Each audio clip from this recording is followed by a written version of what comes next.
ಈಗ ಚಂದನ್ ಶೆಟ್ಟಿ ಅವರನ್ನು ಈ ಹಿಂದೆ ಯಾವತ್ತಾದರೂ ತಾವು ಭೇಟಿಯಾಗಿ ಯಾವತ್ತಾದರೂ ಸಾಂಗನ್ನು ಈ ಥರ ತೋರಿಸಿದ್ರೆ, ತಾವು ಹಾಡಿದ್ರೆ? ಎಲ್ಲೋ ಒಂದು ಕಡೆ ನಾನು ಕೇಳಲ್ಪಟ್ಟೆ, ತಾವು ಈ ಮುಂಚೆ ಒಂದು ಕಡೆ ಚಂದನ್ ಶೆಟ್ಟಿ ಅವರ ಎದುರುಗಡೆ ಈ ಹಾಡನ್ನು ಹಾಡಿದ್ರಿ ಅಂತ ಹೇಳಿ. ಸೊ ಒಂದು ಕಡೆ ಇಲ್ಲ, ನನಗೂ ಸುಮಾರು ಜನ ಈವೆಂಟ್ಸ್ಗೆ ಸಿಂಗರಾಗಿ ಕರೀತಾರೆ, ನನಗೆ ಅವರು ಕರೀತಾರೆ ಸರ್ಗೆ.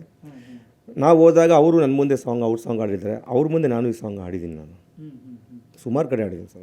ಆಗೆಲ್ಲ ಹೇಗಿತ್ತು ಸರ್ ಚಂದನ್ ಶೆಟ್ಟಿ ರಿಯಾಕ್ಷನ್ ನಾವೇನು ಕೇಳೋಕೆ ಹೋಗಲ್ಲ ಸರ್. ಹೇಗಿತ್ತು ನನ್ನ ಸಾಂಗೆ ನಾನು ಹೇಗಿತ್ತು ಅಂತ ಕೇಳೋಕೆ ಹೋದರೆ ತಪ್ಪಾಗುತ್ತೆ. ಅವರು ಇಷ್ಟಪಟ್ಟರೆ ಅವ್ರ ಮನಸ್ಸಿಗೆ ಸರ್, ಸ್ಟೇಜ್ ಮೇಲೆ ಹ್ಯಾಪಿಯಾಗಿರ್ತೀವಿ. ಇದ್ರೆ ಒಟ್ಟಿನಲ್ಲಿ ಎದುರುಗಡೆ ಹಾಡಿದಿರ, ಅವ್ರ ಎದುರುಗಡೆನೇ ಹಾಡಿದಿರ?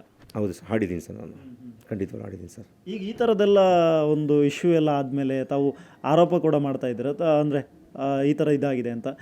ಸುಮಾರು 16 ಇದರಲ್ಲಿ ಕಾಪಿ ಆಗಿದೆ, ಸಾಲುಗಳು ಕಾಪಿ ಆಗಿದೆ ಅನ್ನುವಂಥ ನಿಟ್ಟಿನಲ್ಲಿ. ಇದನ್ನು ಬೇರೆ ಇದರಲ್ಲಿ ನೀವು ಯೂಟ್ಯೂಬ್ನಲ್ಲೇ ಅದನ್ನು ಕಾಪಿ ರೈಟ್ಸ್ ಹಾಕ್ಬೋದು, ಈ ಥರದ್ದೆಲ್ಲ ಆಪ್ಷನ್ಗಳು ಸಾಕಷ್ಟಿದೆ. ಇದರಲ್ಲಿ ಏನಾದರೂ ಬಂದಿದೆಯಾ ನಿಮಗೆ ಯೂಟ್ಯೂಬ್ನಲ್ಲಿ ಕಾಪಿ ರೈಟ್ಸ್ ಅಂತ? ಬಂದಿದೆ ಸರ್, ಬೇಜಾನಿದೆ, ಕಾಪಿ ರೈಟ್ಸ್ ಇದೆ, ಅದು ಬೇಜಾನಿದೆ. ಬಟ್ ನನ್ನ ಸಾಂಗ್ ಬಗ್ಗೆ ನಾನು ಮಾತಾಡೋಕ್ಕೆ ಇಷ್ಟಪಡ್ತೀನಿ. ನಂದೇನು ಸಿರಿ ಚಾನಲ್ ಅಂತ ಏನಿದೆ, ಅಲ್ಲಿ ನಾವು ನನ್ನ ಚಾನಲ್ ರಿಲೀಸ್ ನನ್ನ ಚಾನಲ್ ರಿಲೀಸ್ ಮಾಡ್ಬೋದಿತ್ತು. ಬಟ್ ಈ ಥರ ಆಗುತ್ತೆ ಅನ್ನೋ ಮುಂದಿಗೆ ಪ್ರೊಸೀಜರ್ಗೋಸ್ಕರ ನನ್ನ ಸ್ನೇಹಿತರು ಸುರೇಶ್ ಚಿಕ್ಕಣ್ಣ ಅಂತ ಸಿರಿ ಮ್ಯೂಸಿಕ್, ಅಲ್ಲಿ ನಾನು ಕೊಟ್ಟಿದ್ದೆ.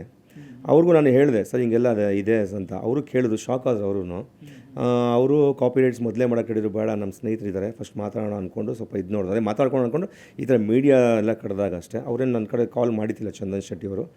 ಬಟ್ ಇವಾಗ ಏನೇ ನಾನು ಡಿಸೈಡ್ ತೊಗೋತಾ ಇದ್ದೆ ಚಾನಲ್ ಮುಖಾಂತರ ಲೀಗಲ್ ಟೀಮಲ್ಲಿ ಅದನ್ನು ವಿಚಾರಿಸ್ಕೊಂಡು ಇವತ್ತು ಡಿಸೈಡ್ ಮಾಡ್ತಾಯಿದ್ದೀವಿ ಸರ್. ನಾವು ಇವತ್ತು ಕಂಪ್ಲೇಂಟ್ ಇನ್ನೂ ಕೂಡ ನೀವು ಎಲ್ಲೂ ದಾಖಲಿಸಿಲ್ಲ? ಯಾವುದೇ ಸ್ಟೇಷನ್ ದಾಖಲಿಸಿಲ್ಲ ಅಂದರೆ ನಾನು ಈವೆಂಟ್ಸ್ ಎಲ್ಲ ಬ್ಯುಸಿ ಇದ್ದೆ. ಅವ್ರಿಗೆ ಗೊತ್ತಿದೆ, ಚಂದನ್ ಅವ್ರಿಗೆ ಈ ಥರ ಎಲ್ಲ ಆಗ್ತಾರಲ್ಲ ಗೊತ್ತಿದೆ. ಇವತ್ತು ಕಾಪಿ ರೈಟ್ಸ್ ಕೊಡ್ತೀನಿ ಅಂದರೆ ಕೊಡಿ ಅಂತ ಹೇಳಿದ್ದಾರೆ ಅವರು. ಯಾರು ಚಂದನ್, ನಾನು ಫೇಸ್ ಮಾಡ್ತೀನಿ, ಏನೋ ಕ್ಯೂರಿಯಾಸಿಟಿ ಅಂತೆ ಇದ್ರ ಬಗ್ಗೆ, ಕಾಪಿ ಇದ್ರ ಮೇಲೆ ನೋಡಿ ಏನು ಕ್ಯೂರಿಯಾಸಿಟಿ ಅವರು ನೋಡೋಣ.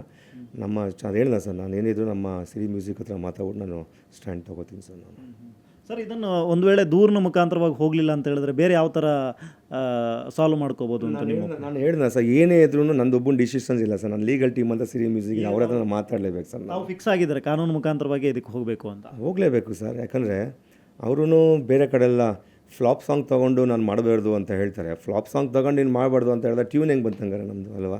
ನಮ್ಮದು ಫ್ಲಾಪ್ ಏನಿಲ್ಲ ಸರ್. ನಂದು ವ್ಯೂವರ್ಸಲ್ಲಿ ಸಿರಿ ಮ್ಯೂಸಿಕಲ್ಲಿ ಲ್ಯಾಕ್ಸ್ ಟುಗೆದರ್ ಜನ ನೋಡಿದ್ದಾರೆ, ನನ್ನನ್ನು ಕಂಡಿಡ್ದಿದ್ದಾರೆ, ಯುವರಾಜ್ ಮಠನ ಕಂಡಿಡ್ದಿದ್ದಾರೆ ನನ್ನನ್ನು.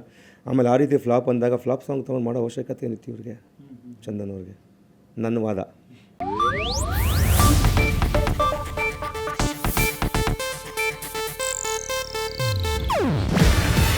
ಇದು ಏಷ್ಯಾನೆಟ್ ನ್ಯೂಸ್ ನೆಟ್ವರ್ಕ್ ಪ್ರಸ್ತುತಿ. ನೀವು ನೋಡ್ತಿದ್ದೀರಾ ಏಷ್ಯಾನೆಟ್ ಸುವರ್ಣ ನ್ಯೂಸ್.